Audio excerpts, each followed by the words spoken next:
નમસ્કાર મિત્રો, જય શ્રી કૃષ્ણ, હર હર મહાદેવ। મિત્રો, એક ગ્લાસમાં લીંબુ નાખી દો, દુશ્મન બેઠા બેઠા રડશે। મિત્રો, એક નવા વિડીયોમાં આપનું સ્વાગત છે। મિત્રો, લીંબુના ઉપાયથી તમે તમારા જીવનમાંથી દુશ્મનોને કેવી રીતે દૂર કરી શકો છો, આ ઉપાય વિશે અમે તમને જણાવવા જઈ રહ્યા છીએ। તેની સાથે આજના વિડીયોમાં તમને તમારા દુશ્મનો જે તમને ખૂબ જ પરેશાન કરી રહ્યા છે તેમને કાયમ માટે કેવી રીતે દૂર કરી શકાય તેની સંપૂર્ણ માહિતી મળશે। તો મિત્રો, વિડીયોની શરૂઆત કરતા પહેલા કોમેન્ટ બોક્સમાં જય શ્રી કૃષ્ણ લખી નાખજો। એક ગ્લાસ પાણી અને લીંબુનો એક ખૂબ જ નાનો ઉપાય તમારા આખા જીવનને બદલી નાખશે। તે તમારા જીવનની મોટામાં મોટી સમસ્યાઓ અને મોટી મુશ્કેલીઓ દૂર કરશે। લીંબુનો આ નાનો ઉપાય જુઓ। જે લોકો તેમના ઘરમાં નકારાત્મક ઉર્જાથી ખૂબ જ પરેશાન છે, જેઓ કહે છે કે ઘરમાં કોઈ નકારાત્મક શક્તિ રહે છે, કોઈ ખરાબ શક્તિ રહે છે, અથવા કોઈએ તમારા ઘરને કંઈક કર્યું છે, તમારા દુશ્મનો, તમારા વિરોધીઓ, જેઓ તમારા પૈસા, તમારી મિલકતની ઈર્ષા કરે છે, જેઓ આજે તમારી સાથેની દુશ્મનાવટ કરી રહ્યા છે, જો તેઓએ કાળો જાદુ કરાવ્યો છે તો આ ઉપાય તેને પણ સંપૂર્ણપણે દૂર કરશે।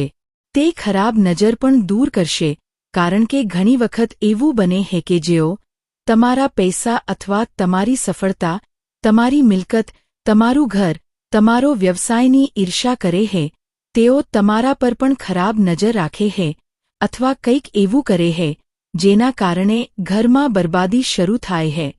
તો જુઓ, જો તમારા દુશ્મને કોઈ કાળો જાદુ કરાવ્યો છે, તમારા દુશ્મનો તમારા પર કોઈ તાંત્રિક વિધિ કરી રહ્યા છે અથવા કંઈક કરાવ્યું છે, તો તે પણ દૂર થઈ જશે।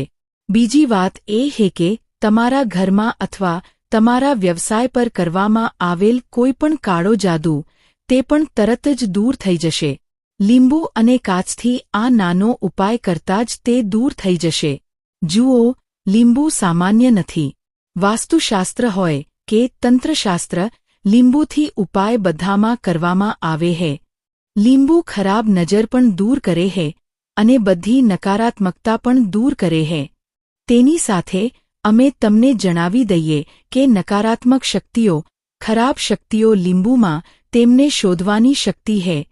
આવી સ્થિતિમાં અમે તમારા માટે જે ઉપાય લાવ્યા છીએ, જો તમારા દુશ્મને તમારા પર કંઈક કર્યું છે તો તે પણ દૂર થઈ જશે। જો તેણે તમારા ઘરની અંદર કંઈક કર્યું છે તો તે પણ દૂર થઈ જશે, અને જો તેણે તમારા વ્યવસાય પર કંઈક કર્યું છે તો તે પણ દૂર થઈ જશે।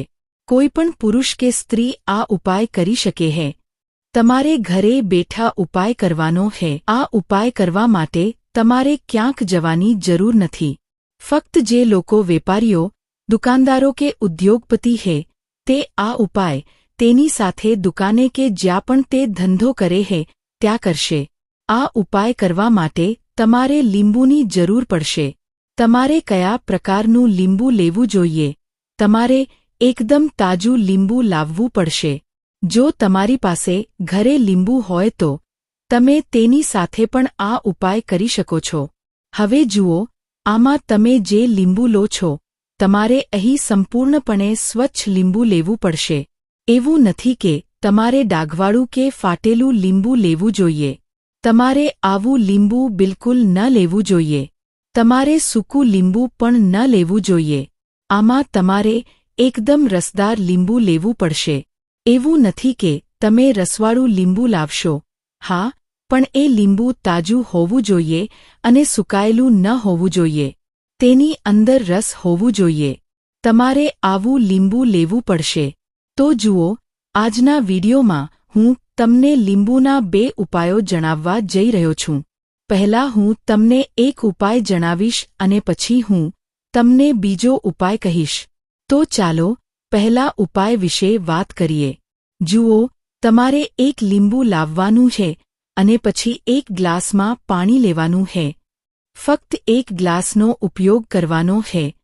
પ્રયાસ કરો, જો તમારી પાસે કાચનો ગ્લાસ ન હોય તો તે વધુ સારું છે। પછી તમારે કાચનો બાઉલ લઈ શકો છો. તમે કોઈપણ કાચનો બાઉલ લઈ શકો છો. તમારી પાસે જે પણ કાચનું વાસણ હોય તે વાસણ લો જે થોડું ઊંડું હોવું જોઈએ, જેમાં તમે પાણી ભરી શકો છો. હવે ધારો કે કાચનો ગ્લાસ અથવા કાચનો બાઉલ લીધો હે. તમારે તેમાં અડધું પાણી ભરવાનું હે. તમે આખા ગ્લાસને પાણીથી કે આખા બાઉલને પાણીથી ન ભરવું, ફક્ત થોડું પાણી, અને તમે જે પાણીમાં ભર્યું છે તેમાં તમારે આખું લીંબુ નાખવું પડશે. એવું નથી કે તમારે લીંબુ કાપવું પડશે. તમારે તેને કાપવાની જરૂર નથી. આખું લીંબુ તેની અંદર જ નાખવું હે. અને ગ્લાસમાં કે વાટકામાં પાણી ભરેલું હે, જેમાં તમે પાણી ભરીને લીંબુ નાખ્યું હે, તેને તમારા ઘરના કોઈપણ રૂમમાં રાખવું પડશે. તમે તેને ઘરના મુખ્ય પ્રવેશદ્વાર પર રાખી શકો છો. તમે તેને ઘરના કોઈપણ રૂમમાં રાખી શકો છો. તેને ફક્ત ઘરની અંદર જ રાખવું પડશે. તમારે તેને બહાર રાખવાની જરૂર નથી. તમે તેને તમારા ઘરમાં ગમે ત્યાં રાખી શકો છો. તેને એવી જગ્યાએ રાખવું પડશે જ્યાં કોઈ તેને ન નાખે, અથવા જો આસપાસ નાના બાળકો હોય તો બાળકો તેની સાથે ન રમે. તમારે તેને એવી જગ્યાએ રાખવું પડશે. હવે તમારે શું કરવાનું છે? તમારે આ ઉપાય સવારે કરવાનો છે. વહેલી સવારે તમે સ્નાન કરીને ઘર સાફ કરશો. તે પછી તમારે આ ગ્લાસ કે વાટકીમાં લીંબુ પાણીમાં રાખવું પડશે અને તમારે તે વાસણને ઓછામાં ઓછા 3 થી 4 કલાક માટે રાખવું પડશે. તેને 3 થી 4 કે 5 કલાક માટે રહેવા દો અને પછી તમારે શું કરવાનું છે? 3, 4 કે 5 કલાક પૂરા થયા પછી તમારે તે લીંબુ અને તે પાણી તમારા ઘરની બહાર ફેંકી દેવું પડશે. તેને ઘરની બહાર ફેંકી દો. તમારા ઘરની બહાર જ્યાં પણ ગંદુ પાણી હોય ત્યાં ફેંકી દો, અથવા જો કોઈ બગીચો હોય તો તમે તેને ત્યાં પણ ફેંકી શકો છો. તમે તેને કોઈપણ ઝાડ કે છોડ નીચે રેડી શકો છો. તમારે આખું પાણી અને લીંબુ ફેંકી દેવું પડશે. તમારી પાસે જે પણ વાસણ હોય, કાચનો ડબ્બો કે વાટકો, તેને પાછું લાવો અને પછી તેને સાફ કર્યા પછી તમે તેનો ઉપયોગ કરી શકો છો. આ ઉપાય કરવાથી તમારા ઘરમાં રહેલી બધી નકારાત્મક ઊર્જા અથવા તમારા દુશ્મને તમારી સાથે જે કંઈ કર્યું છે તે બધું આ લીંબુ પોતાની અસર શોષી લે છે. કારણ કે લીંબુની અંદર રહેલી નકારાત્મક ઊર્જા, શક્તિ, મેલી વિદ્યા, કાળો જાદુ તેને આકર્ષિત કરવાની શક્તિ ધરાવે છે. લીંબુ પોતાની અંદર બધી નકારાત્મકતાને શોષી લે છે. આ વાત ધ્યાનમાં રાખો. સાંજે આ ઉપાય ન કરો. જ્યારે તમે આ પાણી તમારા ઘરની બહાર ફેંકો છો ત્યારે પાછળ ફરીને જોશો નહીં. પાણી અને લીંબુ ફેંક્યા પછી તમે તમારા ઘરે આવી જશો તો અહીં તમારો ઉપાય પૂર્ણ થયો છે. દુશ્મનના બધા કાવતરા જે તેણે તમારી વિરુદ્ધ રચ્યા છે તે બધા આનાથી દૂર થઈ જાય છે. હવે બીજા ઉપાય વિશે વાત કરીએ.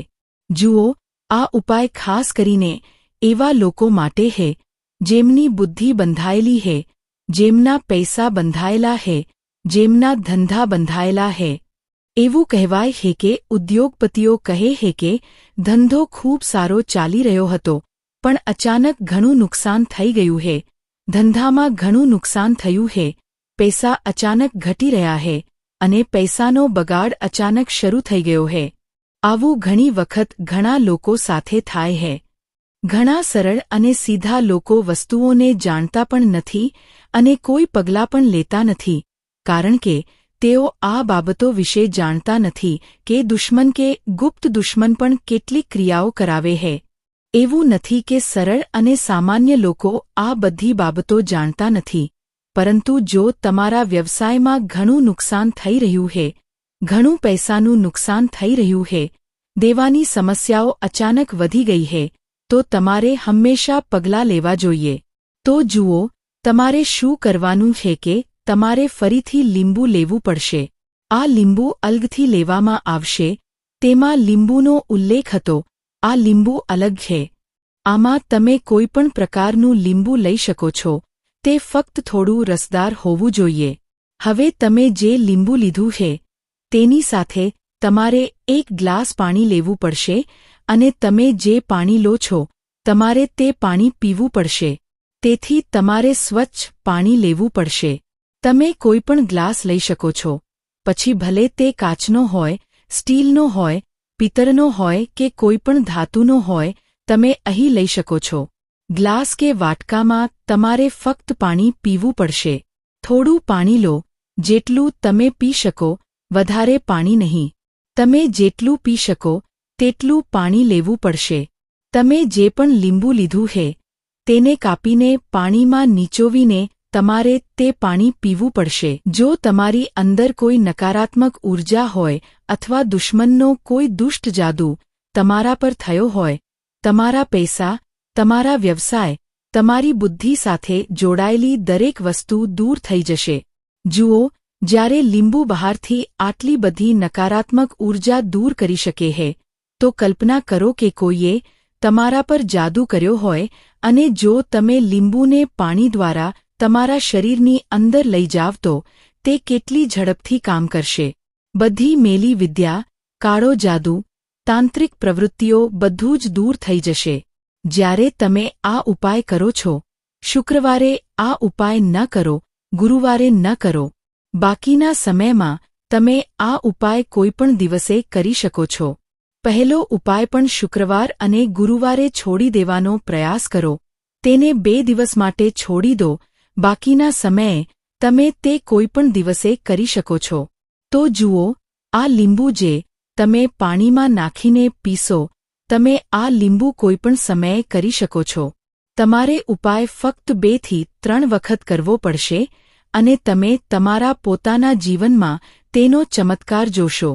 જે કામ ખોટું થઈ રહ્યું હતું તે પૂર્ણ થવા લાગશે અને તમારા બધા દુશ્મનો અને વિરોધીઓથી છુટકારો મેળવશો.